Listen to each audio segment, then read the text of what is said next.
right. Well, welcome to another Ocean Compliance Help Show from my new Airbnb in Orlando. It's nice red background to you guys. I guess it looks a little orangey, but it's a little red. And I was actually thinking of doing this one for just a little understanding of what to expect in the Biden administration. And I'm not going to get into all the other stuff right now that's going behind a president-elect or no president-elect and all that stuff. I am going to look forward in what I'm going to say regarding for a Joe Biden administration, what you would look for OSHA. So I'm not going to be able to really determine exactly everything. So what I'm going to focus on is I really want to show the process behind how to find out what OSHA would be looking to do. So you can go through historical data because we do have history with the Obama-Biden administration. So in there with Dr. Michaels, you could kind of get an idea that it might go back similar to that. So you could see a lot of regulations from those. That could help. So, sorry, not too sure what happened there. All of a sudden, my volume just went up and blew me out there. But anyway, that could help you get a good understanding of what to expect. So just the two things that I'm going to focus on right now that's going to help you. One, I talked a little bit before about, which was the unified agenda. So the unified agenda is every agency has this, and it's going to actually propel and look into the future several years. So once you see a unified agenda for OSHA, you can kind of get an idea of what's in the back burner and what could be coming up.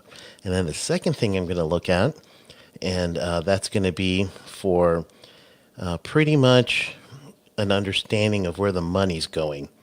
And that's going to be the budget. So the 2021 budget that was approved, that is where the money's going. So to do this right, I would have to look at the unified agenda first. So you're going to go to OSHA.gov, click on Unified Agenda, and I'm going to share my screen with you and let you see this Unified Agenda.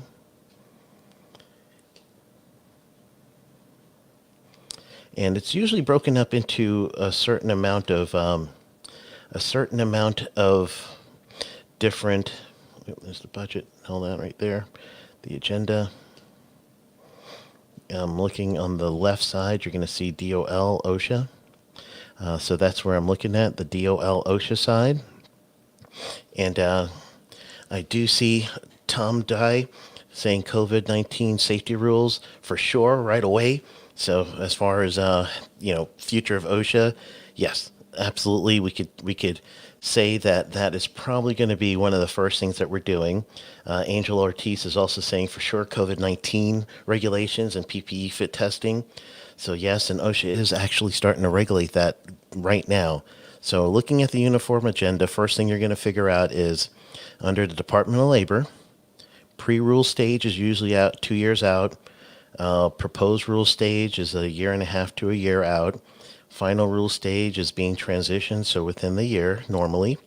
And then you have something where it was before is kind of continuous action jobs. They don't have it listed here. So looking at this, I'm going to switch over here to this side, final rule starting up here. I mentioned this before a couple, maybe 2 or 3 episodes ago that I was doing here. So you're going to notice that concerning access to employee medical records, Cranes and Derrick is going to have another exception that's going to put in there, beryllium. So these are things that are being transitioned to right now. So if you haven't seen any of these things being transitioned, then I would expect that that's going to come back. I would also look at the proposed rule stuff that is coming in. So right away, we're seeing in the proposed rule, very top, Cranes and Derrick is getting another update. You click on the link on the side, and then you can see exactly what it is. HASCOM, forklifts, lockout, tagout is going to get an update. The Table 2 tasks are going to get updates as well. So those are some of the things that we're going to start seeing. So I'm starting with that. So at least let's start with thinking that those things, since it's already in the uniformed agenda, are probably going to come and start, tracking in there with the additional COVID 19 because OSHA is like just waiting. And I would imagine that standard for COVID 19 is going to go to the Cal OSHA standard because the Cal OSHA standard was the one that they've had it forever. So might as well use something that you got forever. So might as well use that Cal OSHA standing, their rules. So the next thing, let's go through the budget. So I'm going to show you again, share my screen.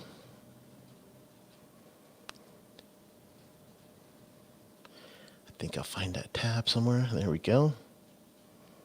So this one is just a brief overview of the budget, where the money's going. If you can figure out where the money's going, then now you can get an idea of the direction. So 2021 budget has already been approved.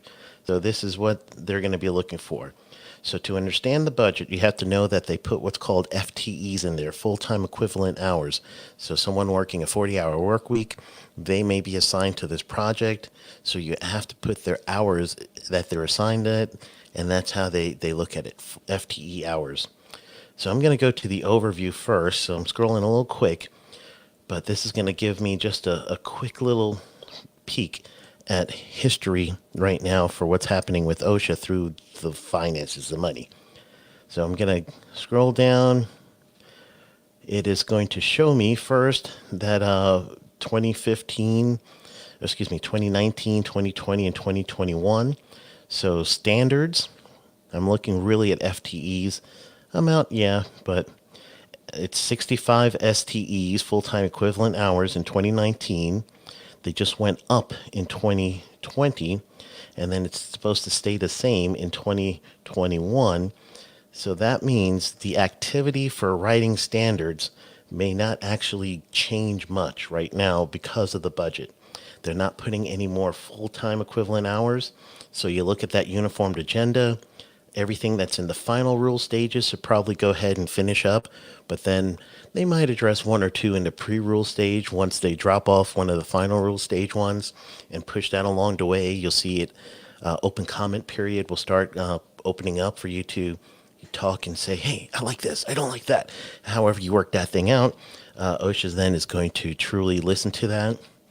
Then they'll follow up. Federal enforcement, meaning actual going out for citations.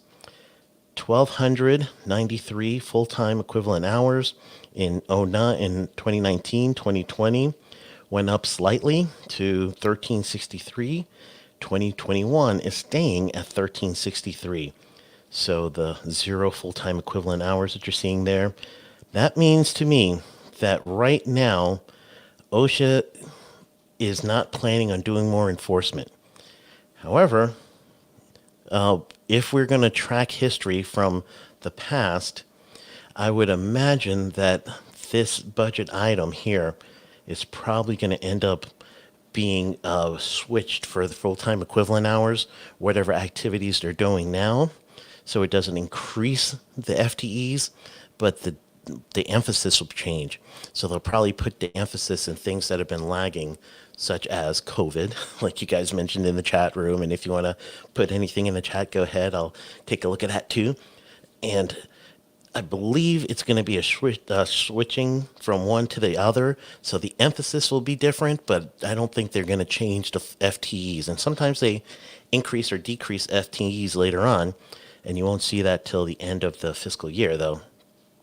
Whistleblower program, OSHA's in charge of those. It increased because OSHA's been getting more whistleblower cases, and they handle almost all whistleblower cases. It goes through OSHA. State programs, really, it's going to stay the same unless there's a new state that wants to be in charge of their own safety and health. Technical support, it looks like that is going down slightly, but that's probably because there's no regulations that is really going to impact like silica. they really needed some technical help with that. So in those cases, then they go out and they try to get everything that they can to really help with the technical side. They nail that down through all the different advisory agencies that they use, and then it gets put into the unified agenda or starts making its way all the way through the process of becoming a law.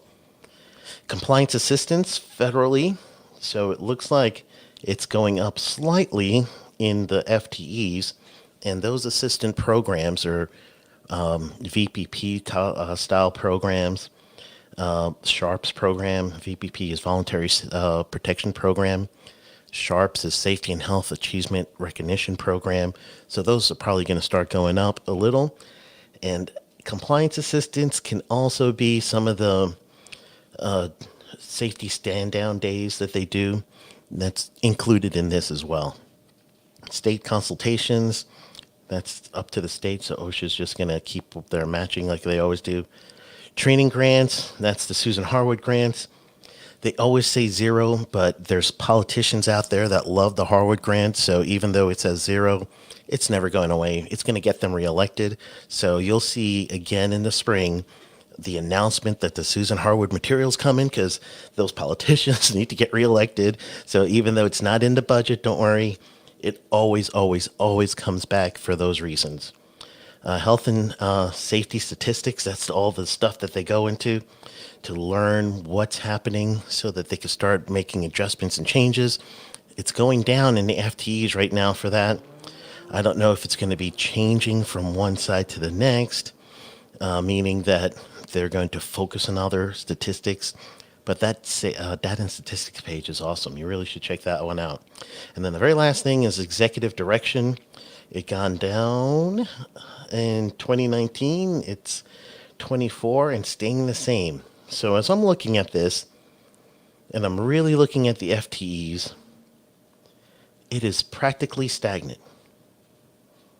So I got one area with the whistleblower program that is going up, and then the compliance assistance is going up. Dollar figures, and I'm looking at the total over here. So at the very bottom line, it looks like the dollar figures is pretty much going to go down slightly, but not significantly. So this is indicating to me status quo. So immediately OSHA is probably going to stay where they are, and that's, devil's advocate. Let's say Trump stays in office, then that's what you're going to expect. Current OSHA will stay the same throughout. If it gets into a Biden administration, they are going to probably change some of the allotted FTEs around to fit the agenda. So we already know the number one agenda is COVID-19 for the administration. So some of those things are going to go to enforcement, compliance assistance, and chances are it's going to end up with a temporary standard. So the FTEs for the standard is going to be shifted to that work. Can they actually include more FTE hours? Yeah, they could do actually within the year say, all right, we need more of these, so let's go ahead and do more of this. They could do that too. So it just really depends on first, who's going to be elected officially. Secondly, then it also is going to break down to how quickly we want to address workplace safety. Next week, I'm expecting probably the 15th or the 16th of this month. You're going to see that the actual data and statistics for fatalities and everything else, injuries, all that comes up. So I got another comment in there. So Tom is also saying that his understanding is one of the first things the Biden administration will likely do is instruct OSHA to step up working safety and enforcement, including by enacting an emergency temporary standard instead of guidelines covering how employees must protect their employees, or employers must protect their employees from COVID-19, then ramping up violations and penalties. And that is a proper expectation if you're looking at what Dr. Michaels did. And truly, Dr. Michaels was the head of OSHA for so long that you kind of get an idea that that is probably what we're going to see. And I really believe that that is the future of OSHA. You're going to see more regulation. For me, I'm a consultant, so quite honestly, it's going to help my business. For some of you that are consultants, but even better, it's going to protect worker safety and health. So therefore, it's a win. It's a win in my book, quite honestly. So truly, if you have any questions, any comments that you want, just go ahead and put that in there. I only went really short just because I only want to show you how to find this stuff. So if you get a chance to, you want to go to the OSHA.gov website. You're going to type in unified agenda or regulatory agenda. And once you type that in, then you're going to be able to see what OSHA is looking at. And then the other thing you're going to look at is you want to get a search for OMB, the Office of Management and Budget, comma, OSHA fiscal year FY 2021 budget. And that's going to lead you to the things I just showed you. So if you really understand the budget, really understand the regulatory agenda, then you're going to get a good idea of how you're going to budget, how you're going to prepare for making sure that your company and your organization can, thrive in the next administration, and you protect yourselves as well. So that's the key behind that. All right. So I'm going to check the chat one more time. All right. I am not seeing any more on the chat. So I'd like to thank you guys for hanging out with me. And Thomas Angel, thanks for chatting in and getting a little bit of this. Hopefully this is helping you with some compliance and helping you get through some of the regulation. I got a question that comes up. How you compare this to OSHA under Trump administration speech? So truly, for some of you that didn't know, for several, like 2 to 3 years, and I was actually writing a book of OSHA, the Donald Trump era. So that was my book that I was writing for a while. And so what I'm going to see for the comparison version is the comparison to what my speech was for what to expect with OSHA came for the Trump presidency first came from the management of budget. That was it. That's the only thing I had to work on there because he was brand new.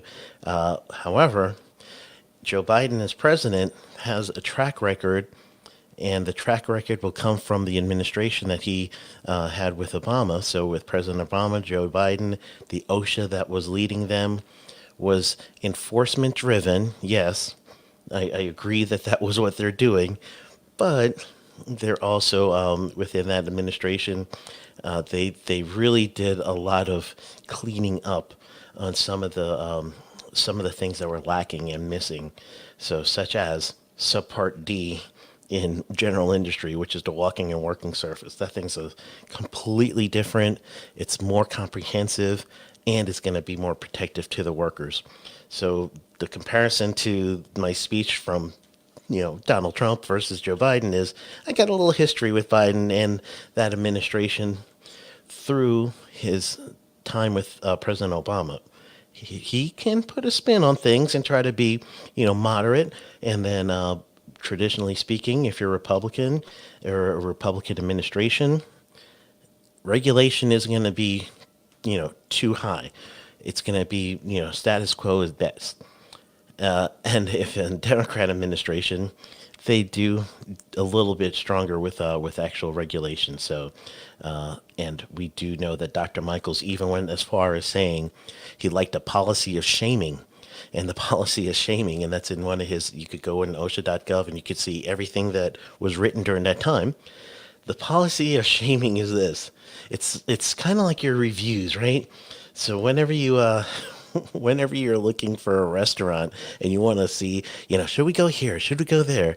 And your behavior will be driven by what? It's going to be driven by you're checking your phone and you're looking for the rating. So what was done at that time was the practice of shaming. That's the term that was used by Dr. Michaels during his term in OSHA, was to just kind of give a business nudge for those employers to do the right thing. So that's really what it boils down to. Kevin says, come 2022, increased enforcements and inspections overall. So the question is 2022, do we think we're going to see increased enforcement and inspections overall? I would think so. And what you'll probably see is a rollback to some of the fiscal years in 2016, 2017. And they had a lot of initiative. But when you go back to the unified agenda, these things are already been working on. So I would imagine you're going to see the things that have been stalled in the pre-rule stage for a good 4 years. They're going to get pushed first before we're going to do anything else.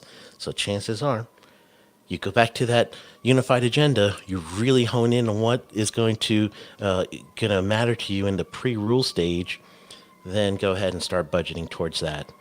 And you'll see mid-August. Sorry for the background. I've got no soundproofing in this Airbnb, so you're going to hear a lot of background. Sounds like someone's emergency or something. Fire. Oh well. Say a prayer for them. Make sure everything's all right. But either way, I just want to make sure that I teach you where to find it or show you where to find the information. That's most important to me. Show you where to find the information so later on you can go look it up, get back at it. Any questions? Go ahead. I'll hang out if you're still asking. I am also going to be doing next week, I am going to be doing incident investigation. I'm doing it through the eyes of two things, HOP and BBS. They don't go good together. So we hear. So that is, I'm not going to judge. Whichever way you go, it's the way you go. BBS or HOP, I won't judge. I'm just going to give you principles of both. And I'm also going to talk about the principles of incident investigation over 3 days. So go to sheldonprimus.com/events, and then you could go ahead and register for that one. So I have not seen any other comments come in. Thanks everyone for going ahead and spending some time with me. Nice quick one. Hopefully I was able to help you a little, trying to get some ideas of how to figure out what's going on with OSHA. Jay, he tells me, why are you in the kitchen? So why am I in the kitchen? That's the only place I get set up. This is kind of a small place, so I'm setting up. My green screen would have really looked bad, so I'm in the kitchen hanging out. And do some pots and pans songs. That's the next thing. So all right, now I got to figure out how to close this thing out. And, do my my little outro that I made a while ago. So thank you. All right, until next time. Yeah.